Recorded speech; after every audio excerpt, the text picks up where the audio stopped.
যুক্তরাষ্ট্রের নিউ ইয়র্কের John F Kennedy আন্তর্জাতিক বিমানবন্দরে পৌঁছানোর পর জাতীয় নাগরিক পার্টির এনসিপির সদস্য সচিব আখতার হোসেনকে লক্ষ্য করে ডিম ছোড়ার ঘটনা ঘটেছে।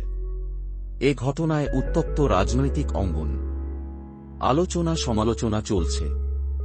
আখতার হোসেন ও তাসনিম জারার ওপর হামলার ঘটনায় তীব্র নিন্দা জানিয়েছে এনসিপি।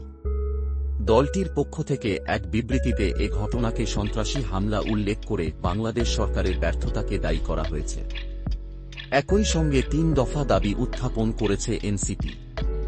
সোমবার ২২ সেপ্টেম্বর এনসিপি ডায়াসপোরা অ্যালায়েন্সের ওই বিবৃতিতে বলা হয়, সরকারি আমন্ত্রণে ড.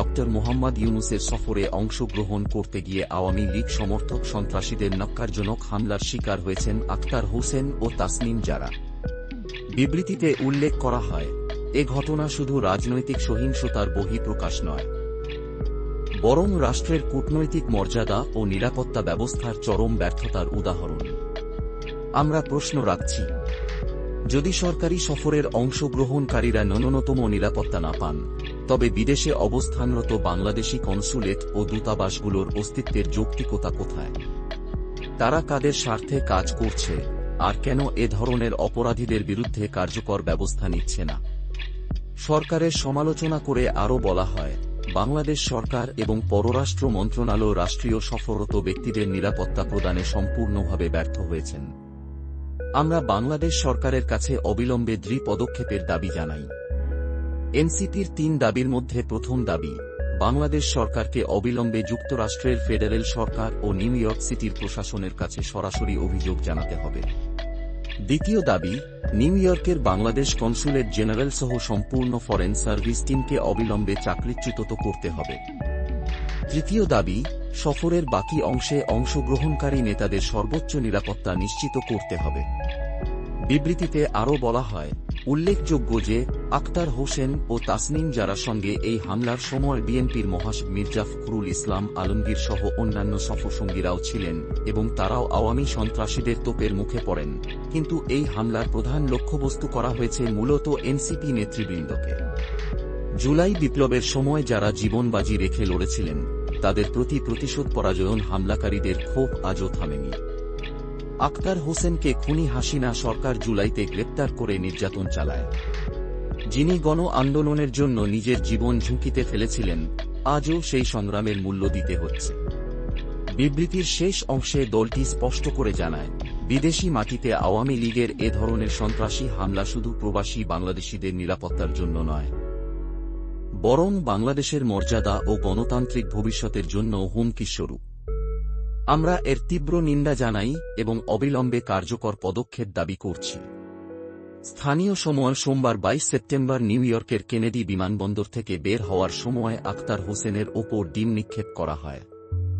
এ সময় আওয়ামী লীগের নেতাকর্মীরা জয় বাংলা স্লোগান দিয়ে তাকে লক্ষ্য করে ডিম ছুড়েন। এ সময় তিনি ছিলেন এনসিপির যুগ্ম আহ্বায়ক তাসনিম জারার সঙ্গে। কাছাকাছি অবস্থান করছিলেন বিএনপি মহাসচিব মির্জা ফখরুল ইসলাম আলমগীর এবং তারেক রহমানের পররাষ্ট্র বিষয়ক উপদেষ্টা হুমায়ুন কবির। এদিকে হামলার শিকার হয়ে যা বললেন আখতার হোসেন, জাতীয় নাগরিক পার্টির এনসিপি সদস্য সচিব আখতার হোসেনকে লক্ষ্য করে ডিম ছোড়ার ঘটনায় উত্তপ্ত রাজনৈতিক অঙ্গন, আলোচনা সমালোচনা চলছে। তবে আখতার হোসেন জানিয়েছেন, তিনি এতে ভয় পান না। তিনি জানিয়েছেন, তিনি বাংলাদেশেও আওয়ামী লীগের আক্রমণের লক্ষ্যবস্তুতে থাকেন, তাই ভয় পাই না। নিউ ইয়র্ক সময় সোমবার ম্যানহাটনের গ্র্যান্ড হায়াত হোটেলে সাংবাদিকদের সঙ্গে আলাপকালে তিনি কথা বলেন। তিনি বলেন, আওয়ামী লীগের সন্ত্রাসীরা যে ধরনের সন্ত্রাসী কার্যক্রম আগেও করেছে, এর আগেও উপদেষ্টারা এসেছেন, তাদের ওপর তারা এমন আক্রমণ করার চেষ্টা করেছে। দেশেও আওয়ামী লীগের আক্রমণের লক্ষ্যবস্তুতে আমরা থাকি, এটাতে আমরা ভয় পাই না। আখতার আরও বলেন, আমরা মনে করি আওয়ামী লীগ বাংলাদেশের মানুষের ওপর সন্ত্রাস করতে পারে, কিন্তু বাংলাদেশের মানুষ সাহসের সর্বোচ্চটুকু দিয়ে আগেও আওয়ামী লীগের বিরুদ্ধে জীবন উৎসর্গ করতে দ্বিধাবোধ করেনি। সামনের দিনগুলোতেও আওয়ামী লীগকে প্রতিরোধে বাংলাদেশের মানুষরা ঐক্যবদ্ধ থাকবে।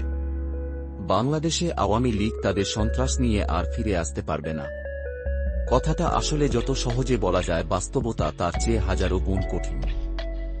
জামায়াতকেই ঠিক করতে পারছে না, পিআর নিয়ে মাত্রাতিরিক্ত নাচানাচি করছে, তারা আবার আওয়ামী লীগ ঠেকাবে। তোমরা মারামারি করবে আর ভিতরে ভিতরে লীগ শক্ত হবে, ফিরবে। এত টেনশন করার কিছু নাই, সুযোগ আর অপেক্ষা। তবে আগামীতে হয়তো বলা যেতে পারে বিএনপি আসছে ক্ষমতায়। ভিডিওটি শেষ পর্যন্ত দেখার জন্য ধন্যবাদ। তবে যারা আপনারা এখনো চ্যানেলটি সাবস্ক্রাইব করেন নাই তাকেই শুধু অনুরোধ করছি, আর দেরি না করে এখনই সাবস্ক্রাইব করে নিয়মিত ভিডিও দেখুন। আল্লাহ হাফেজ।